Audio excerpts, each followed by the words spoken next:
It's the regular season finale for both the Winnipeg Blue Bombers and the BC Lions. Welcome inside Game Day Winnipeg here on Bonfire Sports. Darrin Bauming alongside the legend Chris Walby. Bluto, what's going on? How was your week? How was your final bye week of the regular season? And what are you expecting in this game? I guess you could call it a playoff tune-up for both of these teams that will be hosting playoff games at home. First off, it was a great week. The weather's been fantastic. Got to enjoy it. Did a lot of outdoor stuff. But yeah, when I look forward to this game, I mean, look at the weather. We're talking October 28th. We're talking plus 15 tomorrow. Gorgeous day. I mean, it's obviously going to be a little different. Whoever comes back here for the West Final, unless we get that freak weather again. But yeah, I like this matchup. I think everybody's excited to see what Nathan Rourke's going to do. I mean, I watched his film. He had film on him all week. Didn't do much. Just did a little throwing in the first, and all of a sudden he started running around. And I listened to Coach Campbell, the head coach of the BC Lions, in his last press conference, talking about that in the last defensive scale, they actually forced Nathan to run to see how he would be on the move. And they said no limping, nothing. He looked just – I mean, the guy's a freak for one, right? It's crazy. I mean, when you think about it, he's missed the last 9 games. He's still got a passing rating of 79%, which is still the highest in the CFL. 25 touchdowns. You know, he was on a roll. Like I said, to me, it was a two-man race for MOP. It was him and Zach. Obviously, Zach has had an outstanding year. I'm going to tell you, I'll put the stamp on it right now. There's 2 gimmies for sure, and that to me is Dalton and Zach. But, I mean, yeah, I'm excited to watch Nathan play. They've got a running game that I guess, for some reason, the last 2 weeks, they've just exploded, once against the Bombers. But James Butler, who was, I guess, a player of the week, last 2 games, he's rushed for 245 yards, an average of 6.1, had 104 against the Bombers. And the game they lost earlier in the year, he only had carried the ball 8 times. He has to be a workhorse for the BC Lions. Then, of course, you got the story. Lucky Whitehead finally coming back to Winnipeg. First game in Winnipeg. Looking forward. He's trying to control himself right now. He's very excited. I mean, he's close. I mean, he's got 960. He's 35 yards from 1,000. He's got the longest catch in the CFL this year for a touchdown at 90 yards. They got all the weapons. I mean, this is a great matchup. It really is a great matchup.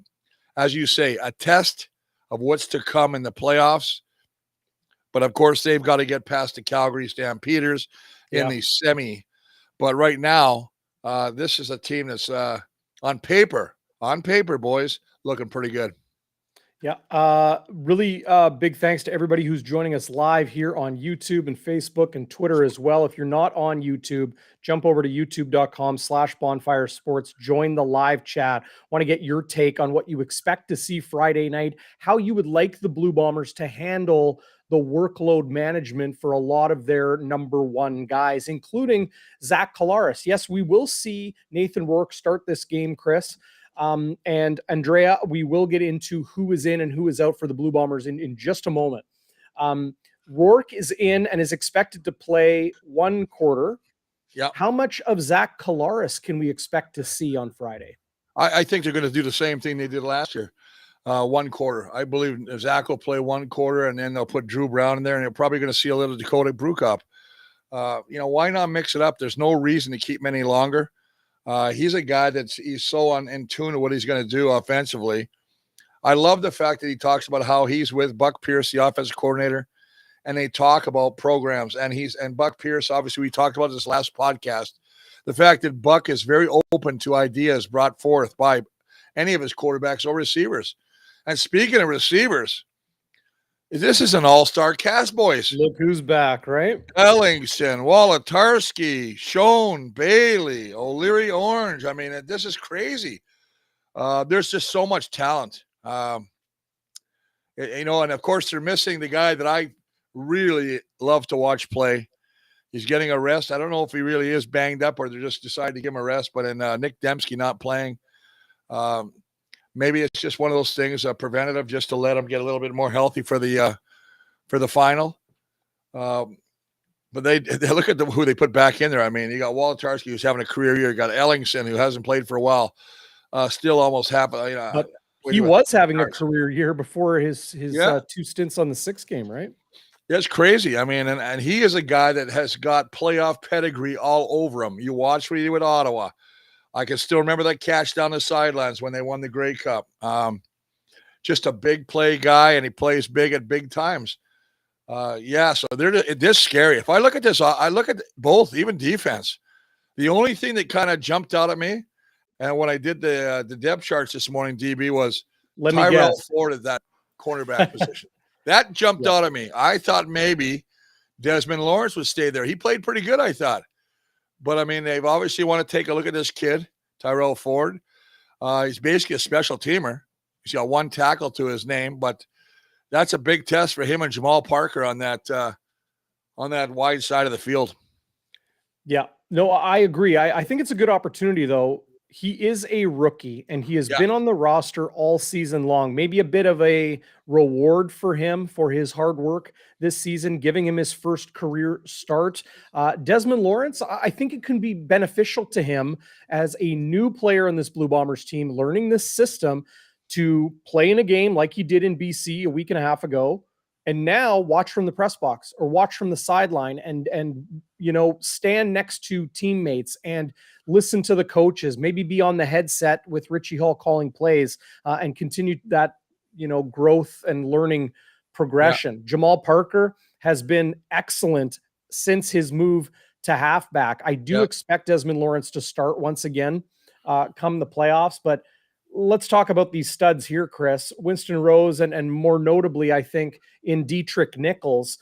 He was my nominee for the Blue Bombers Team Awards. I have 1 of 5 votes here in Winnipeg, alongside Jeff Hamilton of the Winnipeg Free Press, Derek Taylor, a CJOB, Ted Wyman of the Winnipeg Sun, and the head coach, as it is in all 9 markets, Mike O'Shea, getting a vote as well. Nichols, to me, was... I just wanted to give him my vote because the numbers that defensive ends like Willie Jefferson, who ended up getting the team's nomination, I think that is deserved. But I gave mine to Nichols because he's just not thrown at. He doesn't have the gaudy numbers because the ball is never in his vicinity. It just shows to the respect other teams give him. I think he is one of the most impactful players on the football field anytime he steps on it. It's interesting you say that because, you go to Twitter for a little bit and you read some of the comments and they echo a lot of what you just stated. A lot of people were surprised, not taking anything from Willie. Willie's just Willie. He's a freak at that defensive end spot. But the fact that a guy that, because he hasn't been targeted much, but he always comes up with big plays defensively when he is attacked, Dietrich Nichols, a lot of players thought that, and a lot of people out there, thought that he should have got the nod. It's a tough thing when you're calling, and I know I listened to, O'Shea this morning, and he was talking about that, it represents the team, but it's a reflection. And listen, I have been in this situation before. It's nice to get the nod, but there's also part of you that say it would be kind of nice if I got the nod. I mean, I don't want to say players are thinking about that me kind of thing, but yeah. Some players, I think players want to get rewarded for their great play or be recognized for their great play. And I think sometimes stats cloud that. As you stated, he's got 1 interception, 43 tackles. They haven't gone after him much. So he doesn't have the 5 or 6 interceptions that normally would give it to him. You know what I mean? He could have got beat 52 times, had 10 interceptions, and he'd be the nod. So, yeah, it's crazy when you think about it. The other one that it didn't surprise me. I think Stanley Bryant is just a freak at that left tackle.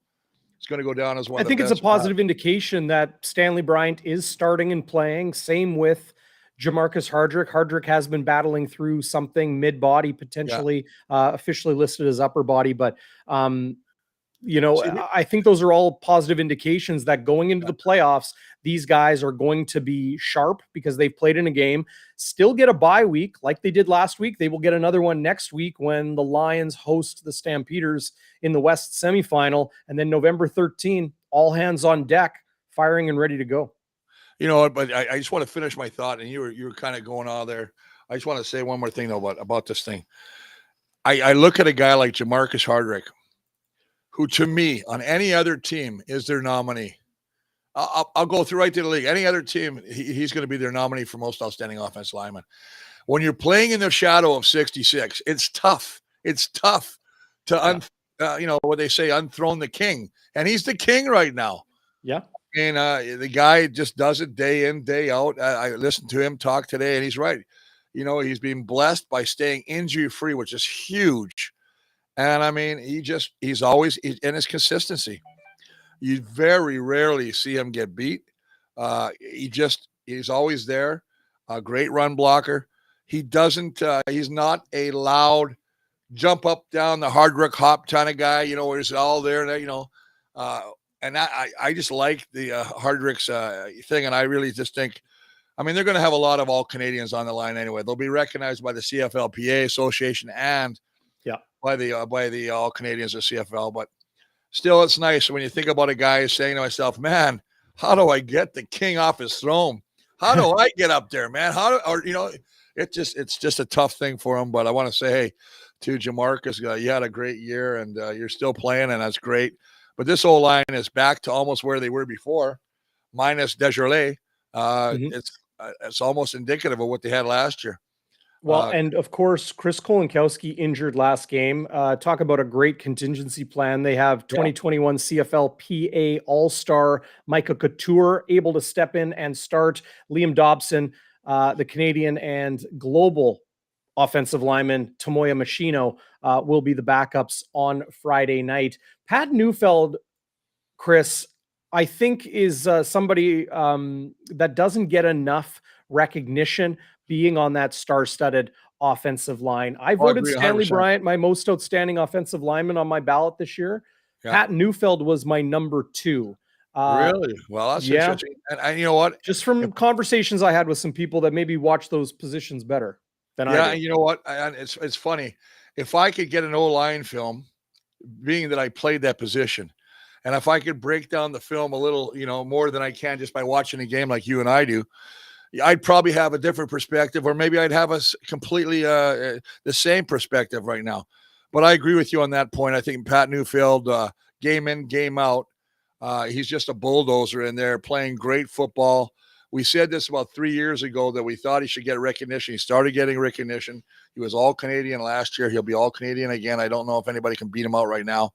But, yeah, you're right. Great choices. It's a tough thing. When you got a team that's 14-3, and they've, their offense is kicking, you got a guy that's almost 1,000-yard rusher and Brady Oliveira, who you go back to the beginning of the year and they're like, who is Brady? Who is he part of the Brady bunch? He's not playing pretty tough. And that's an important note because Brady Oliveira was getting a lot of number 2 votes. Like for those that aren't aware, like I got into all of this, the process and my rationale for CFL. They should post that, not the fact that who you voted for individually, because you don't want to get that, that thing where players start going, oh, you didn't vote for me, idiot. You know what I mean? But I always make mine. They used to always say, like, they put unanimous, or they go by a vote of 3-1 or a vote of 3-2. It's a closed vote. You know what I mean? Right. There's no reason you can't put that information out for the common fan. Well, they do tell you if a player is unanimously selected. Zach Collaros was unanimously the Blue Bombers' most outstanding player. Dalton Schoen unanimously the most outstanding rookie. No surprises there. But not unanimous was Janarian Grant as the special teams most outstanding special teams player. Stanley Bryant on the O-line. Nick Dembski, a Canadian. Willie Jefferson on defense. I already mentioned that I gave mine to Dietrich Nichols. Look, that I debated on that one with myself and with other people for a long time. I knew Willie would win, but I felt it was important for me to give my number 1 vote to Dietrich Nichols. Look at this. Well, you guys are talking about Dietrich. You guys are talking about Willie. What about the Rock? What about the Rock, the guy that holds his whole damn defense together in the middle? He had another stellar year, surrounded by all-stars. Could have easily been Adam Bighill.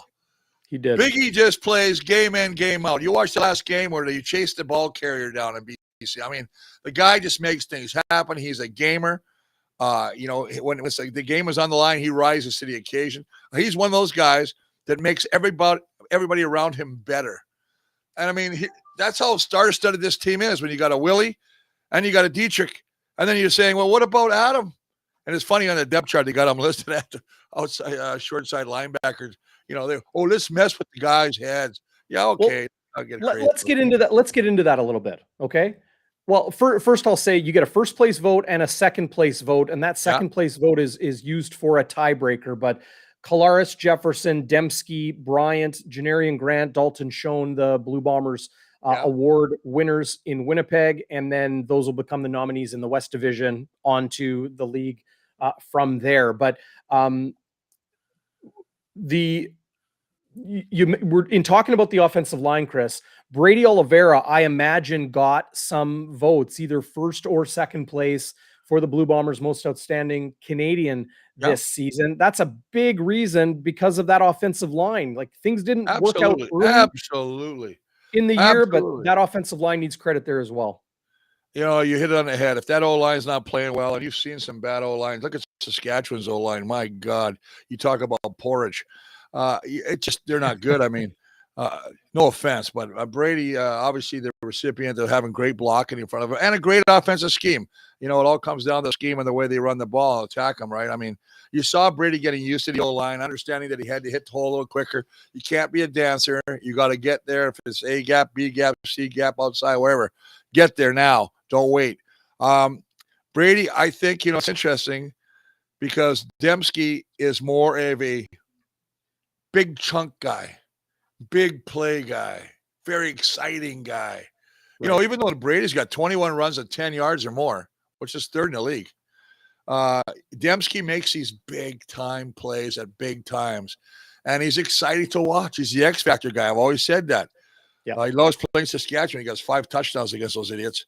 But I mean, and I apologize to the people in Saskatchewan. I don't mean you're idiots. I mean, I feel bad for you guys. Hopefully you guys get your stuff straightened out there and sign some people. Spend some money.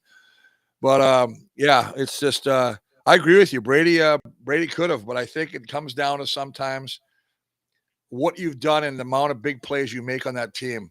And obviously Dembski with career highs in receiving and 10 touchdowns, you can't overlook that, man. That's huge. I think if Brady had over 1,000 yards, or say he had 1,200 yards, just say he had 1,100 yards, let's cut in the middle. I think then it would have been a tighter race, because I think that you guys look at that number and go 1,000. That's a plateau. You know what I mean? Now, obviously, we got 18 games, not 16 games anymore. So that's another thing that drives me freaking crazy. But anyway, I agree with you on that one. The other one that's interesting when you talk about Willie, I want to go back to Willie just for a second, because there's a lot of sentiment going toward Mr. Lemonator in Calgary. They're really pumping him on TV. I think he's got 14 sacks now. He's got about 5 forced fumbles. He's really playing well. And there's a lot of people that think that Sean has been overlooked so many years. He's now 34 years old. Is it time to reward the old man? And the reason I say that is because years ago, my favorite player one of them was Mac Heron, the running back, diminutive legs like tree trunks. And he led the league. He played both ways, too, didn't he? Who, Mac? Yeah. Oh, no, he played running back. Okay. But he lost because of the sentimental vote to Garney Henley. No offense to Garney Henley. Garney Henley Hamilton had a great year, a bunch of interceptions. But this is a guy that, Mac Heron, who led the league in rushing. Just a horse. And I was blown away that he lost. But that's the sentimentality. Well, Chris, let's reward the old guy. Let's surprise everybody out there that number 63 in the Blue Bombers Ring of Honor, a digit that is never going to be worn by a Blue Bomber ever again.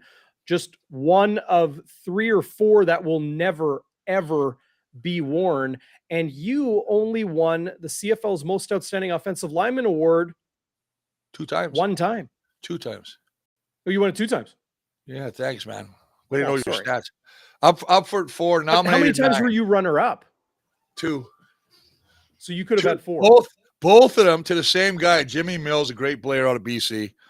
But I'm saying, when you were entering season 14, 15, 16, 17 of your career, did you expect to get more recognition because of how long you've been doing it at the high level, that you were able to do that well into your 30s? No, I think I agree with that. No, I think it almost goes the other way. I mean, I was listening to somebody ask Stanley Bryant, would you play to your 40? And I played to him 40 because I'm stupid. I just didn't have nothing. I just didn't have any other clue what I was going to do, even though I was a teacher. But yeah, I played till I was 40. I lucked out being a divisional all-star my last year. But having said that, the thing I hang my hat on is, I was 9 times I was a team nominee. Now, again, O-line is about a group. And a lot of times you pick one guy, but it really represents the entire group. Because if your line sucks, you're not getting any recognition. I don't care who you are. I was blessed to play with a lot of great guys, Nick Bastaya, Johnny Bunk, Frankie Smith, big Bobby Thompson, rest in peace. Nick Benjamin, rest in peace. Steve Rodehusker, rest in peace. Bob the Wrestler, Molly. I could go on and on. But anyway, yeah, sometimes, it's humbling. But I also understand why they call humble self Stanley, because he understands, too, that if the rest of his line is garbage, he's not getting the recognition he is either. He understands it's a team. Right. It's a team nomination. That's where. Well, look how big Andrew Harris was in those years that Stanley Bryant won it, right? Like Brad Hall is asking me what my point is. My point is, people are saying, maybe give a little bit more recognition to a Sean Lemon who's been overlooked for his career because he's 34 and he's still playing at a high level. Numbers are one thing, but what are you doing the other snaps of the game? Right, well, Chris, you and I have talked about that so much. Okay, great. You had 2 sacks in the game. What did you do the rest of the time? But hang on. Were you containing? Were you making tackles? What's he got? 40 tackles. I think he's got 40 tackles. The numbers are great. 7 sacks. The numbers are great. I mean, the numbers are great, but I also think that's what I'm not. Listen, I am not taking anything away from anybody as a defensive category guy. I'm not taking this from a D line. I'm not taking away from anybody. But I'll say this: there comes a time in the league when a guy puts up better than average numbers at the end or twilight of his career, and I'm not saying he's giving it up yet, he's 34, that they start saying, you know what, we haven't looked at this guy for a while. You know what, it's a feel good. It's a feel good. And I'm just saying, that's the only one. I will not be surprised if the Lemonator comes out as defense. I'm just saying, that's just my feeling. On a similar note, when the numbers are there, it shouldn't matter. But on a similar note of players being in that second half of their career or latter years of their career, Adam Bighill a couple years ago, right? In the recognition that he received as or last season in most outstanding defensive player. It's like he's still putting up the numbers. He's still that impactful, and he's on a team with Willie Jefferson. Let's give it to the guy that is has maybe been overlooked in years past. And I know he has won a whole pile of awards in his career. He is anything but overlooked. I'm happy to see Gino Lewis in Montreal as the MOP nominee for the Alouettes. I think he has a very strong possibility of being the West Division, or pardon me, the East Division MOP nominee. It's going to be tough going up against Zach Collaros. Whoever goes against Zach, you're basically, you're renting a suit for a night out. You're basically going to have some free cocktails. You bring your wife to a nice gala event. No offense to Eugene or whoever comes out of the East, but to knock Zach off that, I mean, he's actually going to get it. There's a guy here, great comment. There's no doubt in my freaking mind, that Stanley Bryant will not be in the Ring of Honor.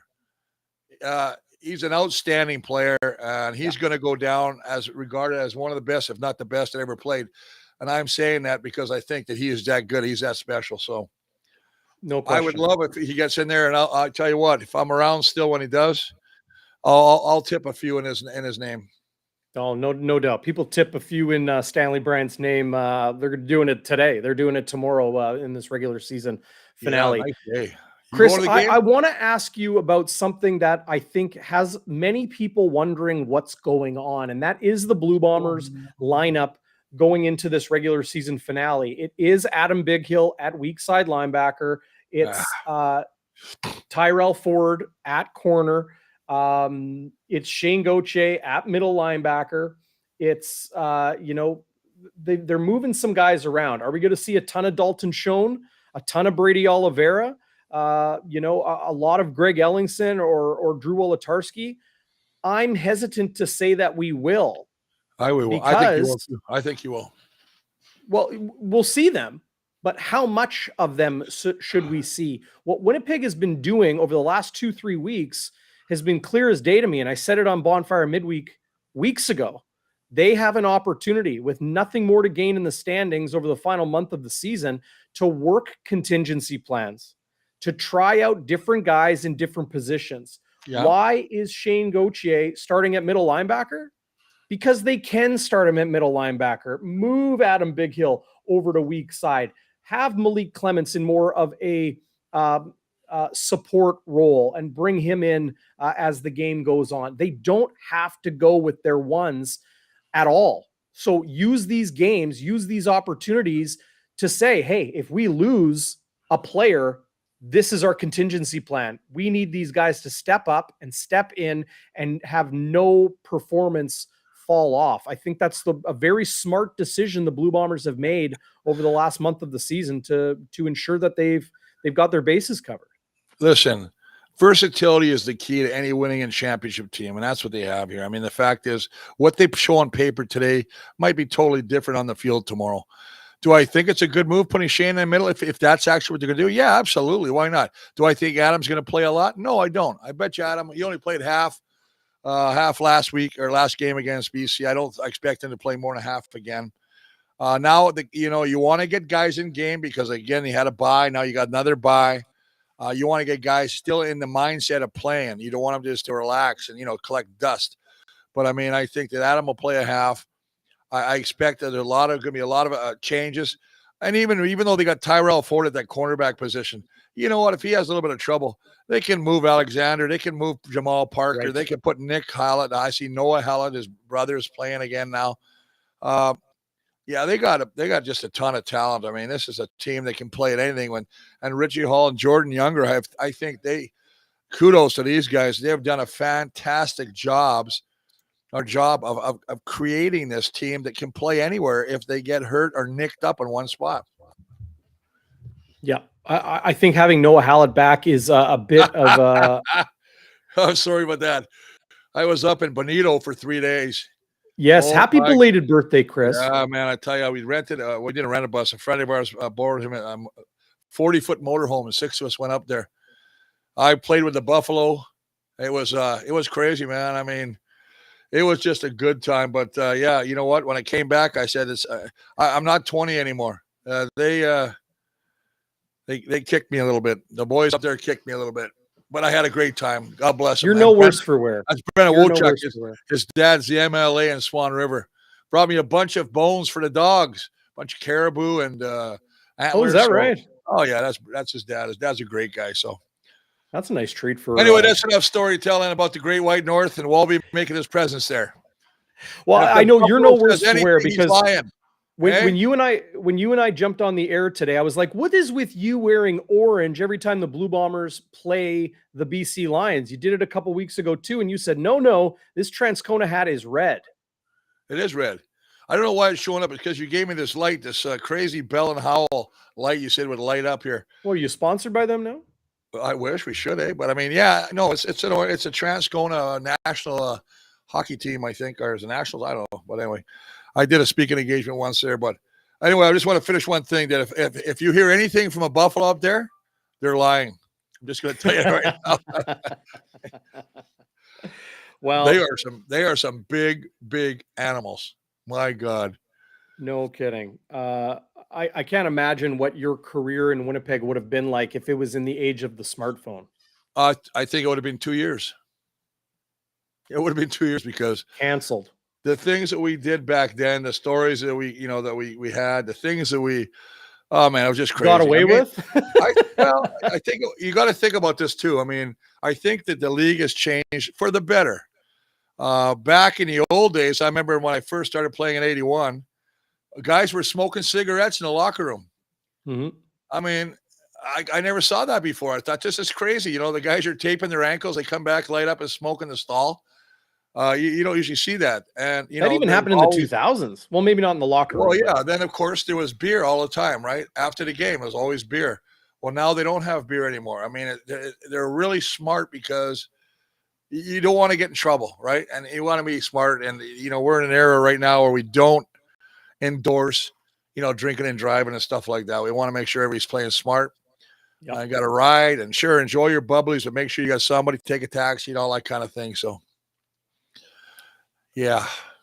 Well, let's move on to Yeah, no kidding, man. the main storyline of this game on Friday, Chris, and that is Nathan Rourke making his very impressive return after suffering a sprain to a Lis Frank injury named after a French surgeon that identified it, but it's essentially like a bone in the foot. If this was my foot, a bone right kind of there, or a joint right kind of there between the big toe and the index, or whatever you want to call it, but between the toes at the base of the foot or high up in the foot.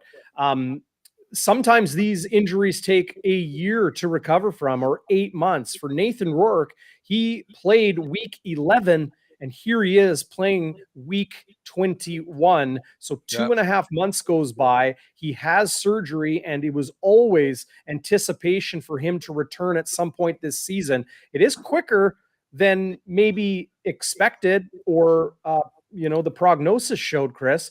But how much of Nathan Rourke can we expect to see? And by that, I don't mean time. They say he will play 1 quarter. Get the start, play the first quarter, see how it goes. But how much of Nathan Rourke are we going to see in the sense of him using his feet, using his legs, and throwing deeper balls where, it takes you have more risk of getting hit because it's more time in the pocket, and also it's harder on the body in that you got to torque a lot more, on that injured area. I think you got to play. The guy has to play. I think the worst thing that could happen to Nathan Rourke is not play this week. Come into the, if say they go to the final and they lose and he doesn't play well, he got to get his feet wet. He's got to feel that rush again. He's got to get that adrenaline. He's got to see the guys coming at him. He's just got to see what's coming. I look at what he's got. I mean, he's got Dominic Rhymes. This guy's got 11 touchdowns. He's second down conversions with 35, just behind Dalton Schoen. You got, Lucky Whitehead, who's just a beast, I think. You got Keon Hatch. They've got some speed, and they got some, guys that can get open. I think Nathan Rourke will play a quarter. I think that the running on his ability to get away from the pressure will be dictated by the Bomber defense. If I'm Bombers, I'm coming after him right away. Let's not play soft and let him get comfortable. You know what I mean? Let's get right after him. Let's throw the kitchen sink at the kid right now and see if he can respond. Listen, remember we had the big hype when he played the first game? Still had 300-plus yards, but he threw 2 interceptions, right? I mean, that's a big thing. But he's got the ability to get rid of the ball quicker than most quarterbacks. His pre-snap reads are top number 1. On his post-snap reads too, like his decision-making is extremely high as well. There's been a lot of interesting things and numbers crunched and interesting things written about Nathan Rourke over the last couple weeks as he's been closing in on a return. I can't verify this, but interesting number from Patrick Adamick, who's watching in Mexico and a season-long watcher in Mexico. What's going on, Patrick? Good to have you with us. Hey, DB and Bruto. Yeah, Nathan Rourke's lowest passing percentage and Vernon Adams Jr.'s second lowest was against the Winnipeg Blue Bombers. Yeah. Winnipeg's defense's most strength is with JJ and Nichols. I'm guessing that's Jefferson and Jeffcoat and Nichols, and they will shut them down once again. I don't know if Winnipeg has to show too much on Friday night. You want to keep some of those secrets under your belt, don't you, Chris? I want to throw everything. I want to play a lot so that whenever we ever play, if it's Calgary or BC in the West Final, when they go against the scout team for the offense, they've got to say, or defense, they've got to say, they've ran this, they've run this, they've run this. We got to be prepared for everything. I understand what you're saying. Let's keep it confined, but no, listen, the Bombers want to win this game. They want to go 15, set a club record for most wins. I think this is a big time thing for them. I think the home crowd is going to be huge. I think the weather's fantastic. It probably plays into BC's hands a little bit. That BC likes good weather. They play in the dome. They don't like the cold. So, I mean, that might, be a little bit in their favor. The fact they don't have to play in the rain or the snow or any of that garbage. But I agree. I think the Bomber defense right now is playing as well. Look at they're number one defense. I mean, and then you're going against the number 2 defense in BC. And you talked about this, I think, during the first game, that you were very impressed with the secondary of the BC Lions. Obviously, Marcus Sales, who was a former Bomber, Gary Peters, who has 5 interceptions. Got Lucius Purifoy, a big-time player at safety. Then you got a couple young guys. You got Hakeem Johnson and Jason or Jalon Edwards Cooper on that wide side. It's almost like a replication of what the Bombers have with Jamal Parker and Tyrell Ford, to the wide side. So it has the makings.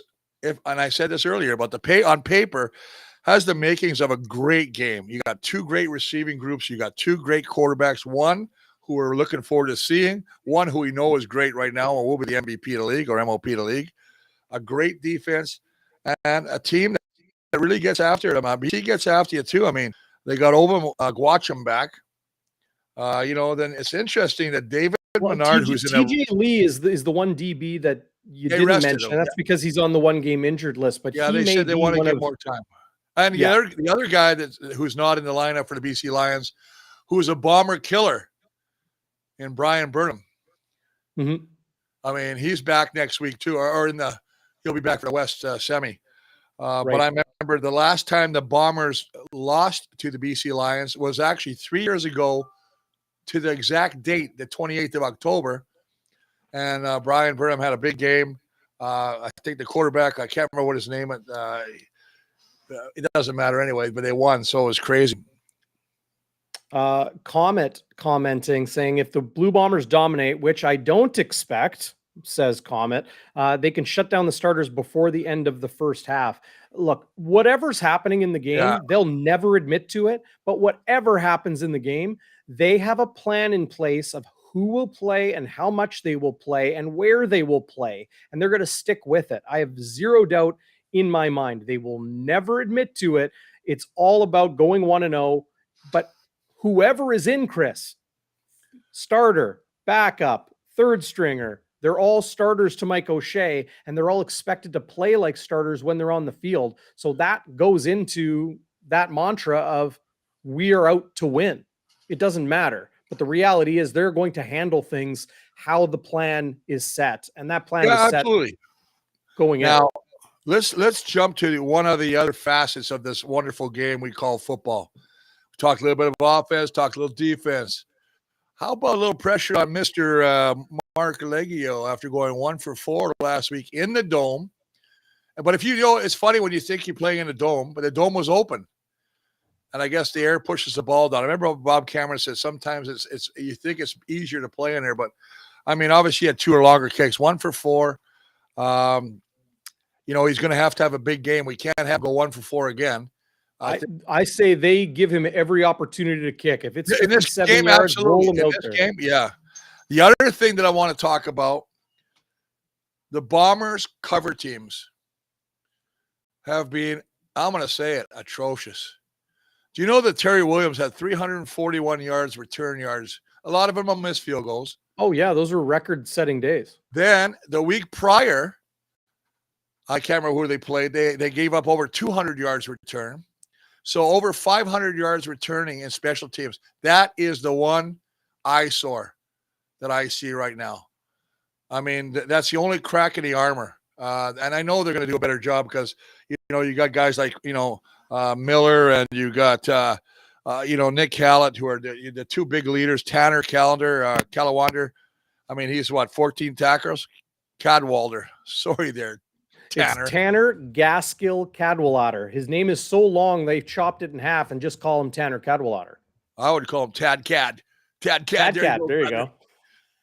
Anyway, those guys are the leaders, and I don't anticipate the BC Lions to have it. But if you watch the last game that BC played, Terry Williams came close to breaking a couple. So he's getting better and better as they go. And remember, they just picked this guy up. So he's actually just in the learning stages of the guys that are blocking for him. So again, when you look at special teams, they got, and then we'd be remiss if we don't mention Mr. Sean White, who's kicking at almost 92%, 24 of his last 25 field goals, last 7 for 7. You go right down Kickers the board. Get better with age. They're like fine wine. Well, kickers, for God's sakes, they play 8 plays a game, for Christ's sakes. Well, that's why they get better with age. Oh, I know. That's why Troy Westwood could play till he was 70. I mean, He's still playing. He could probably come back and kick now. There's no doubt in my mind that his heart probably says, you know what? Because he still plays soccer. I think he still plays a little hockey. Yep. He's in incredible shape. So, I mean, you know that he could probably come back and kick. And that's the thing with a kicker, right? I don't know how you feel, but look, I want to talk about the run defense. I want to talk about the cover teams because I think there's more nuance to it than they just need to be better. But when it comes to kicker, Chris, are you alarmed or concerned with Mark Leggio having that tough game in BC? No, because 2 of the kicks were really long. The one he should have had was not as long. I think it was in the 30-yard range. But I think some kickers, like I mentioned before, they think because you're in a dome and there's not much wind, but when the dome is open, the wind pushes down and it pushes his ball back. Or pushes it down. You don't get the loft. You don't get the distance. I mean, the long for Sean White is 50. So, I mean, obviously they're going to have to go. But he's outdoors. Now you got a little wind, maybe a little tailwind. And this is where Leggio, this is his home. This is his park. This is where he kicks all the time. So, well, and he'll be kicking either at IG Field or at Mosaic the rest of the way. Mosaic? Oh, that's right. Yeah. You're talking Grey Cup. Oh, look at you, you monkey. I mean, but here's the thing, Chris. You look at the bulk of the season. There was 2 games Mark Leggio struggled. It was in BC in their last game, and it was against Montreal where he missed the game-winning kick and then missed again in overtime. Right. Outside of that, he has been very good. He's been punting well. He has been kicking well. Punting's not an issue. No, definitely not. But when it comes to the cover teams, similarly to I know you kind of disagreed with me a minute ago when I mentioned that maybe Winnipeg doesn't show all of their cards against a team they could very well be facing in a game to see who goes to the Grey Cup. Could cover teams be similar in scheme? Like, I know you probably didn't play gunner, Chris, and go down and make big tackles on specials, but could they be saving the scheme and saving the game plan for the playoffs? Oh man, get yourself a Kahlua. There's no way in heck they're going to do that. You know why? Because special teamers are playing for their job. I'm not going to go, I'm not saying the players aren't playing hard. Well, I just don't think. Why would you change the scheme if it's working? But it's not working. Well, it's not working because somebody's getting out of their lane. You got to follow your lanes. A lot of times teams try and push it to the outside. And then they'll say, well, hold on, we've got to go outside, contain, they'll come up the middle. You saw Janarian Grant on that punt return touchdown, who's got 2 against BC. I mean, they were so concerned about him getting to the outside that he just busted up the middle. No, I don't think I think that's one place I don't think you do it anywhere. Yeah, I know in preseason the offense kind of doesn't like to show all your cards. Maybe not even preseason. First half of the season, the offense doesn't go through the whole playbook. I don't believe that. We had a playbook, and you wouldn't believe how big it was. It was like a bloody phone book. But did you show every personnel package when you didn't need to? No, you find out what works, but you have to know everything. But if you run a 54 search and you're kicking their butt on a 54 play action search, you're going to keep running until they stop it. But my point is whether it's offense or defense or special teams, and you've been studying the film and you see something that you feel will break BC's ability to run the football or break BC's ability to pressure the quarterback or break BC's ability to stop the run. Are you telling me you're going to show it this week when you could face them in 2 weeks in an actually meaningful game? Makes no sense. I'm going to kick their ass so that when they come back and play me, whoever it is, that I'm going to kick their ass again. You play hard, no question. But no, you got it. You can't do that, man. Somebody just goes, Jeff Cables goes, DB just took a sip of Kahlua. I've been on the wagon here for 4 or 5 days. I do what you tell me, Chris. I know you do. You do a great job, man. I'll be honest with you there. But no, and I think it's good to have these interactions where we agree to disagree. Being part of a lot of teams where I've never heard anybody say, you know what, we're gonna keep something now. Well, hang on. I will say this in your defense. Let me just finish this, Jim. If I notice a team is peeling back, say on a kickoff, so worried about getting their blocks, I may look at saying maybe a short kickoff. I may save that for a big game. That I agree with you on that. If that's like Winnipeg Gordo says, O'Shea hasn't had as many trick plays, especially on special teams this season, as he used to. That's Winnipeg right. hasn't needed to dig into the tickle trunk of special plays, if you will, right? They haven't had to because they're a 14-win team. They're going to potentially break a record in this franchise's history with a 15th win of the season on Friday night. But it was different years ago when they were fighting for second place, fighting for third place in the West, fighting on the road in the playoffs. What may happen is you take advantage of not needing to show that card until you need it, or it can be a time where give you a great advantage or a momentum swing in the postseason. No, I agree with you. I gave you one example. I just think that right now, for me, the Bombers want to win this game badly. You do not want to lose here after you just lost in BC. I don't care how many guys you had in BC sitting out. You do not want to give any momentum to the BC Lions by saying, hey, we beat them at home. We beat them here. You know what? We can beat these guys. You want to whip the dogs, let them know that they don't want to come back here. This is my house. This is my playground. You know what? We're going to let the dogs loose on you. So, I mean, to me, it's such a crucial game for the Bombers. It really is a crucial game. I completely agree with you. There is that psychological part of it, right? To show that you're the better team no matter what. But when I'm talking about the Blue Bombers having a plan for Zach Collaros, for Adam Big Hill, for Brady Oliveira, for whoever, to maybe rest them or give them a little bit less, give some other guys some more opportunities. You go out there and you play balls to the wall, 100 miles an hour football. Yeah. No doubt. You play hard. You play to win no matter what. But there is a plan in place. You don't go showing your entire deck of cards saying, this is how you beat the BC Lions. You don't do that in a meaningless game. You save it for when you need it. It's not a meaningless game. It is such a psychological game. If they win Friday night, Chris, they're not going to the Grey Cup. Who? The Bombers. If they win Friday, they're not going to the Grey Cup. Why? They still have to win on November 13th. Oh, I know that. But my point is this. If you lose to a team 2 times in a row, regardless of who you're playing, there's 2 reasons you switch guys around. 1, you got a big lead. 2, you're so far behind, it doesn't really matter anymore. The second one's the worst. The other one is where you just want to switch guys into play, but you got to watch where you are because if like last week they lost 40-32 or whatever it was 2 weeks ago. I think that was a game I kind of thought they were going to lose anyway because they were sitting so many guys. But now you're at home. You're 7-1 at home. They should be 8-0 after that missing that field goal in Montreal. But having said that, I just don't think you want to give this team and Nathan Rourke and this BC Lions any breath or refresh breath of having a chance mentally that they can come back if they come back in the West Final. And again, that's a big if because Calgary, I mean, you got 2 teams that could finish 12 and I'm glad you mentioned that. They could have both won 13 wins and be in 3rd place. Yeah. It's crazy. I absolutely agree. And Jeff Kabila's feel the heat in here. Chris's sleeves might go up soon. I'm sweating. You tear those off? Getting heated, man.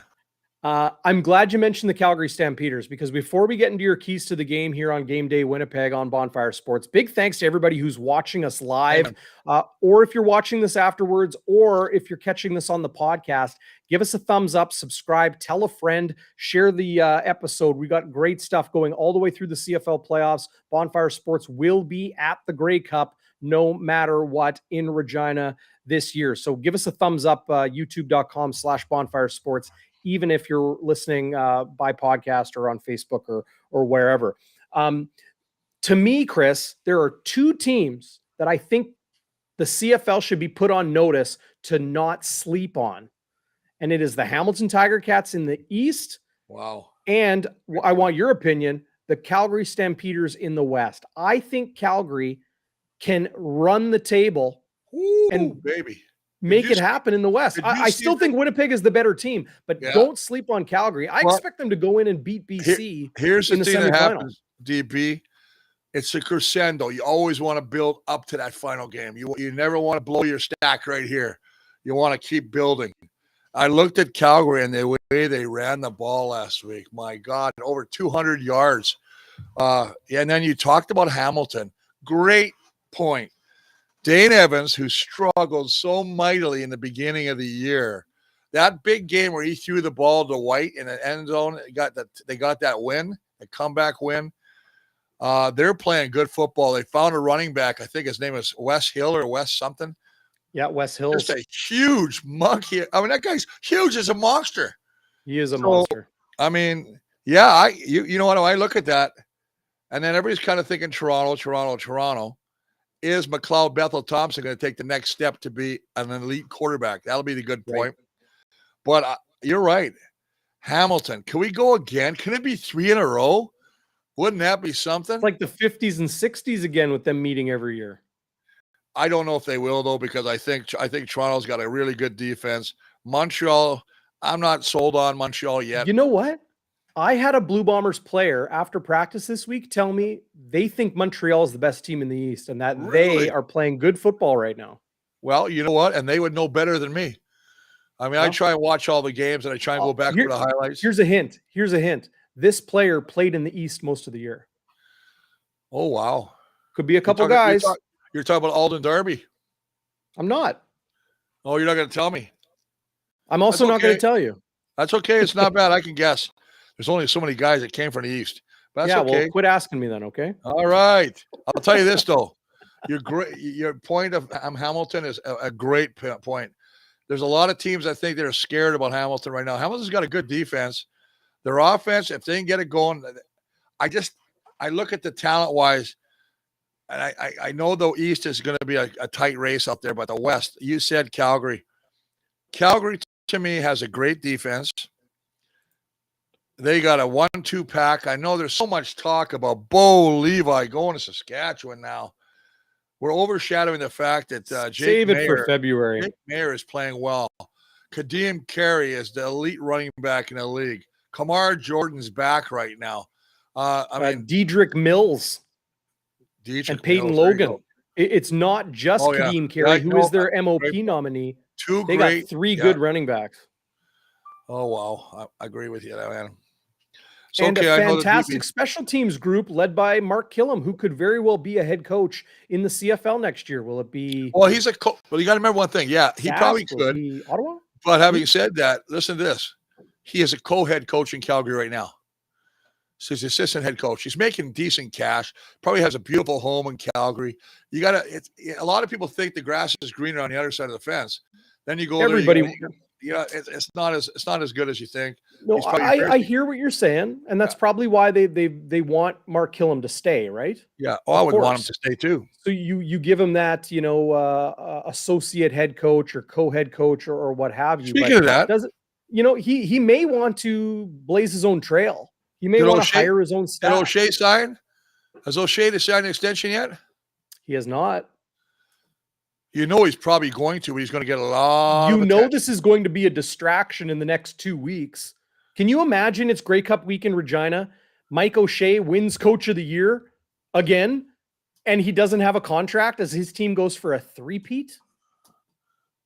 When you look at Coaches of the Year, you know it's going to be Ryan Dinwiddie might be one of them.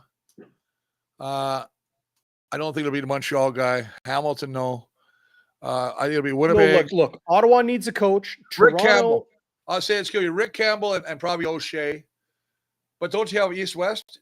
I don't know if you did. Yeah, it goes East-West. Okay, so it could be Campbell because Campbell turned around an ugly BC team. I mean, they were garbage, and all of a sudden now they're looking pretty dang good. Sure, yeah, no, hey, they got to 12 wins, potentially 13 based on Friday. They could be a 13-win team without their number one quarterback all season. Yeah. Well, half the season. Are you going to the game? Of course I'm going to the game. Are you going to the game? I have to sign autographs tomorrow.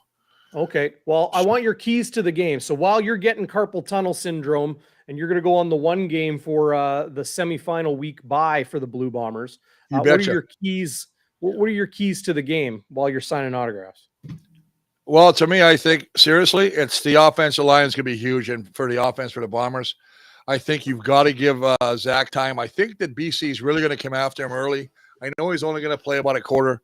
I think you have to establish that run game. When I look at the receiving crew, it's such an important factor if we're going to throw the ball to give Zach the time in the pocket. I don't like the fact that he's going to always have to run out and throw on the run. I know he likes doing that. He makes a lot of successful plays, but I think you just got to give him protection, keep him standing straight up, don't let him get his jersey dirty, and establish Brady. Because Brady in the 2 games against BC has not run the ball effectively. They have not run him very much. I mean, the last time BC, they pulled him halftime and they put in Johnny Augustine, but defense, I think, you know what? Let's throw I said everything in the kitchen sink. Throw it right at Adams or at Nathan. Let's see what he's made of. Let's test him. Yeah. Do not sit back in his zone coverage where he can sit back there and get his read. Because he does, as I said, and as you said, pre and post snap, man, he's right on top of it. And when you look at it, he's number 1 in the pass. He's number 1 in completion. He's number 1 still after only playing, 11 games in 30-plus completions with 31. He is just everywhere. Yeah. And special teams gets easy. Just cover like, I'm telling you, cover like whatever. Cover like a blanket when you're freezing your ass off. Right. I don't know if it's a good analogy, but yeah, cover. Just get down there. Don't let Terry Williams beat you. No, I'm with you there. Great keys to the game, Chris. I'll only add this. Brother. The way you avoid health issues in a game is by playing 100% and hard relax. Every single Absolutely. snap. I just want Winnipeg to go out there and play hard, get a W, and reward those home fans that have been supporting them all year, break that record and get to 15 on the season. Yeah. That all said, SIA.com/bonfire. Go there now. You can get the Bombers money line. Pays not too bad, -180. So you can do that as well. But big thanks, Chris. Appreciate everybody out there for joining us. Yeah, love watching it. This is when it gets to be fun, guys. I mean, this is when it's fun. I mean, when you're at the beginning of the year, you're talking about what could be. Now we're talking about what could be. We're right close to possibilities. I'm excited for this game because now it's the best against the best. It's not like we're not having a bingo stamp game where we got to cover it and really blow up the other team just to keep people interested. This is interesting, guys. Yeah, I'm looking forward to it. Yeah. Okay. We'll see everybody after the game. Game day after dark, as always, right here on Bonfire Sports. Chris, enjoy the game. We'll see everybody next time. Go Blue. Talk to you later, DP.